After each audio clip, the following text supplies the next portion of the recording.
Concentration अर्थात एकाग्रता हा सर्वांच्या दृष्टीने अतिशय महत्त्वाचा आणि जिव्हाळ्याचा विषय आहे. लक्ष देऊन अभ्यास कर म्हणून खूप वेळा सांगितलं असेल, मात्र लक्ष देऊन अभ्यास कर याच्यामध्ये लक्ष नेमकं कसं द्यायचं किंवा कॉन्सन्ट्रेट कसं करायचं हे अनफॉर्च्युनेटली आपल्याला शिकवलं नाही गेलं.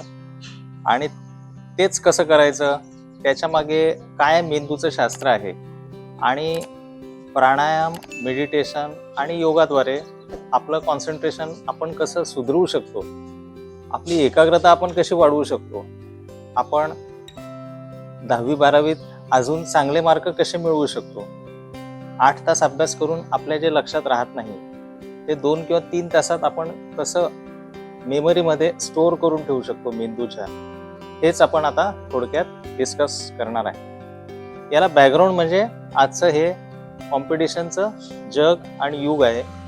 10वीच्या परीक्षा, 12वीच्या परीक्षा, नीटच्या परीक्षा, जेईच्या परीक्षा, UPSC, MPSC असंख्य ज्या स्पर्धा परीक्षा आहे त्याच्यामध्ये माझ्या प्रॅक्टिसमध्ये आजकाल माझा जो एक्सपिरियन्स आहे की विद्यार्थ्यांचं स्ट्रेसचं प्रमाण, टेन्शनचं प्रमाण आणि त्याच्या पाठोपाठ येणारे हेडेक असतील, एक्सपिरियन्स प्रमाणे लॅक ऑफ कॉन्सन्ट्रेशन आणि पुअर लाईफस्टाईल हे 2 महत्त्वाचे विषय आहेत. लाईफस्टाईलबद्दल आपण सेपरेट विषय हा चर्चेला घेऊच, परंतु आज थोडक्यात कॉन्सन्ट्रेशनचं जे न्यूरोसायन्स आहे, कॉन्सन्ट्रेशनचं जे मेंदूचं शास्त्र आहे ते जर आपण समजून घेतलं आणि मग ते कॉन्सन्ट्रेशन आपण योगा, प्राणायाम या माध्यमातून कसं वाढवू शकतो, त्याच्यात सुधारणा कशी करू शकतो हे जरी आपण जाणून घेतलं तरी मला असं वाटतं की असंख्य विद्यार्थ्यांना त्याचा फायदा व्हावा.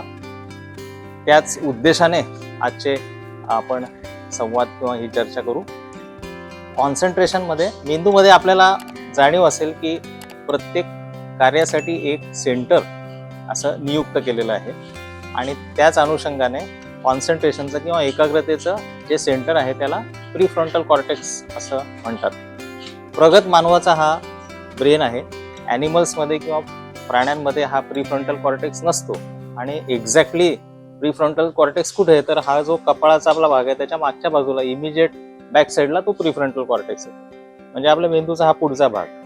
आणि या प्रीफ्रंटल कॉर्टेक्समध्ये आपली मेमरी, आपलं कॉन्सन्ट्रेशन, मेमरी हिपोकॅम्पसमध्ये आहे, सॉरी, आपलं जे कॉन्सन्ट्रेशनचं सेंटर आहे ते प्रीफ्रंटल कॉर्टेक्समध्ये आहे असं शास्त्राने प्रूव्ह केलेलं आहे. Science has proved it. आता या प्रीफ्रंटल कॉर्टेक्सला स्ट्रॉंग करण्यासाठी म्हणजेच आपलं कॉन्सन्ट्रेशन वाढवण्यासाठी योगा आणि प्राणायामाचा काय फायदा होतो तर योगा आणि प्राणायामामध्ये जे बेसिक प्रिन्सिपल आहे ते आपलं संपूर्ण लक्ष आपल्या श्वासाकडे देणं, याला प्राणायाम म्हणतो आपण. प्राणायाम म्हणजे आपल्या श्वासावर आपलं नियंत्रण ठेवणं किंवा आपलं जे लक्ष आहे जे भटकत राहतं त्याला आपण मंकी माइंड म्हणतो. आपलं मन जे आहे ते सारखं भटकत असतं, इकडे तिकडे भटकत असतं आणि त्या भटकणाऱ्या मनाला या सगळ्या संवेदनांपासून दूर करणं आणि आपलं पूर्ण लक्ष हे श्वासावर देणं याला प्राणायाम म्हणतात. म्हणजेच आपण आपल्या मेंदूला कॉन्सन्ट्रेशन करायची एक सवय लावतोय आणि एक 6 ते 9 महिने रेग्युलर प्राणायाम करणाऱ्या साधकांचा मेंदू युरोप, अमेरिकेत ज्यावेळेस तपासला गेला, त्याचे फंक्शनल MRI सारखे जे प्रगत मेंदूचे इन्व्हेस्टिगेशन्स आहेत, तपासणीचे पद्धत आहेत ते केले गेले, त्यावेळेस असं लक्षात आलं की हा जो प्रीफ्रंटल कॉर्टेक्स मी सांगतोय तुम्हाला, कॉन्सन्ट्रेशनचं, एकाग्रतेचं जे सेंटर आहे आपलं, ते साधारणपणे अशा 6 ते 9 महिन्यांच्या रेग्युलर मेडिटेशन प्राणायामानंतर त्याची थिकनेस, त्याचा आकार हा वाढलेला त्यांनी डॉक्युमेंट केलेला. आणि हे तुम्ही यूट्यूबवर किंवा कुठेही रिसर्च पेपर म्हणून सहजपणे शोधू शकता. मेडिटेशन आणि योगाचा जो प्रीफ्रंटल कॉर्टेक्सवर हा परिणाम आहे, यालाच जर आपण आपल्या कॉन्सन्ट्रेशनच्या विषयाचा बेस बनवला तर मेडिटेशन आणि प्राणायाम म्हणजे काय या विषयाकडे आपोआप आपल्याला जावं लागेल. आणि प्राणायामाचा मी तुम्हाला थोडक्यात अर्थ सांगितला की आपल्या श्वासावर आपलं नियंत्रण ठेवणं किंवा आपलं लक्ष संपूर्णपणे त्या श्वासावर देणं हा प्राणायामाचा अर्थ आहे. आणि पतंजलींच्या योगसूत्राप्रमाणे जे अष्टांग योग सांगितलेले आहेत त्यात प्राणायाम हा 4था अंग आहे. त्याच्या पुढचा जो 5वा अंग आहे प्रत्याहार, तो पण आपल्याला कॉन्सन्ट्रेशनसाठी तेवढाच इम्पॉर्टंट महत्वाचा आहे. प्रत्याहार म्हणजे आपण आपलं लक्ष जे भटकत राहतं, आपले जे 5 सेन्सेस आहेत, 5 सेन्सेस, आपले डोळे, आपले कान, आपलं नाक, आपली जीभ आणि आपली त्वचा, हे सारख्या बाहेरच्या संवेदना घेत राहतात आणि मग आपलं माइंड किंवा आपलं लक्ष हे सारखं त्या संवेदनांकडे डायव्हर्ट होत राहतं. हे डायव्हर्ट होणारं जे आपलं मन आहे त्याला त्या संवेदनांपासून कट ऑफ करण्याचं काम प्रत्याहारमध्ये होतं. म्हणजे प्रत्याहारात आपण आपल्या मेंदूला आदेश देतो की या सगळ्या संवेदनांपासून, या सगळ्या सेन्सेशन पासून मला कट ऑफ कर. आणि प्रत्याहार हा प्राणायामा इतकाच कॉन्सन्ट्रेशनसाठी महत्वाचा आहे. जसं आपण अभ्यास करताना आपलं संपूर्ण लक्ष प्राणायामाला, जसं आपण श्वासाकडे लक्ष दिलं, तसं आपण आपल्या मेंदूला ट्रेन करायचं की पूर्ण लक्ष माझं अभ्यासाकडे राहील. सुरुवातीला हे अवघड जातं. प्राणायाम करणाऱ्यांना लक्षात येतं की सुरुवातीला त्यांचं लक्ष कॉन्सन्ट्रेट होतच नाही श्वासावर. त्याला काही वर्ष लागतात हे कॉन्सन्ट्रेशन यायला हळूहळू. आणि तेच न्यूरोसायन्स आहे, तीच न्यूरोप्लास्टिसिटी आहे. न्यूरोप्लास्टिसिटी हा एक अजून विषय आहे ज्याच्यात आपण 10-15 मिनिटाचं चर्चासत्र नक्कीच घेऊ.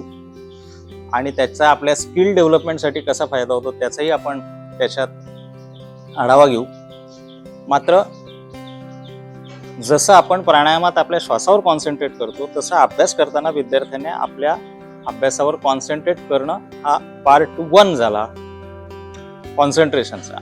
आणि पार्ट 2 जो प्रत्याहार सांगितला आहे प्राणायामामध्ये, की आपण बसलेला असताना आपल्या आजूबाजूला काय चाललंय, कोण आलं कोण गेलं, त्याचा पण आपल्याला जो विसर पडतो त्याला प्रत्याहार म्हणतात. म्हणजे आपल्या सगळ्या संवेदना आपण बोथट करायच्या तेवढ्या काळापुरता.